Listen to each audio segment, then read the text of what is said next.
So, what if I told you that there are challenges in leadership, but the reason that there's challenge is solely incumbent upon you?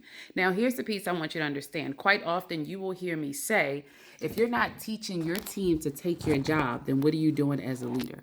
Now, the challenge that we're having is you can't teach your team to take your job, or you don't understand the main challenge of your leadership.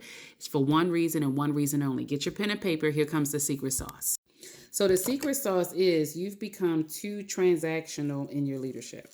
And the reason you become transactional is because if you're a middle manager, you've got executive leadership over top of you telling you that they want the numbers done. But you still have a team and you still have your peers that are looking at you to see what you're doing with your team. So, in being transactional, you've left out something that's extremely important, which is the connection. And you cannot make correction without connection. Okay, so in order to make this connection, here's one of the things I want you to do. Yes, you can ask your team questions. Yes, we know about the numbers, but I want you to ask your team member a question. And it's not just, hey, give me feedback. It is more of, what is one thing that I do that slows down the team? Now, here's the piece that's interesting. If your team feels psychologically safe enough to give you that information, they want to provide it. If they don't, that means that you still have more work to do as to how you're going to connect with the team. If they feel safe, great. If they don't feel safe, then this is how you're going to connect with the team. First and foremost, do not only check in when numbers are challenging. What does that mean? That means that you know what FCR should be, the quality score should be. You know what the numbers should be. Do not become a drill sergeant when the numbers are not right. Meaning, take time to know and understand who they are, what makes them tick, and why they're there at that job in that particular role on your particular team. Take 3 to 5 minutes out of your day to get to know the team. Now, that's one example, but here's an even better example, and I like this one more. Get your pen and paper because you're going to have to write this one down. Most leaders just delegate tasks. I don't want you to delegate tasks. I want you to respect their intelligence and respect the job that they're actually doing, meaning this is the context to that.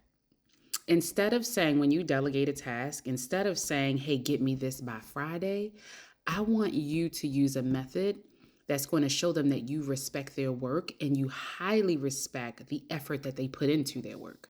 So, number one, you're going to let them know the vision and the problem that C-suite is trying to resolve. So, this is the problem that we're trying to resolve. Instead of saying, I need you to do this report and get it to me by Friday, what you're going to do is help them to appreciate the vision, why C-suite is trying to solve it, and then you're going to help them to appreciate how to get this particular piece done. Now, when you show them how to get this particular piece done, then once they give you that information, you're going to then show them how their data and information influences the outcome of the business. You're essentially showing them how their efforts, their work, and what they've put together is going to help the business. What does this do? You are now teaching them to take your role. You are now respecting their intelligence. You are now respecting their efforts. You are now showing them how their piece of the puzzle fits in the department and in the entire organizational goal. Boom. So now here's the even bigger piece.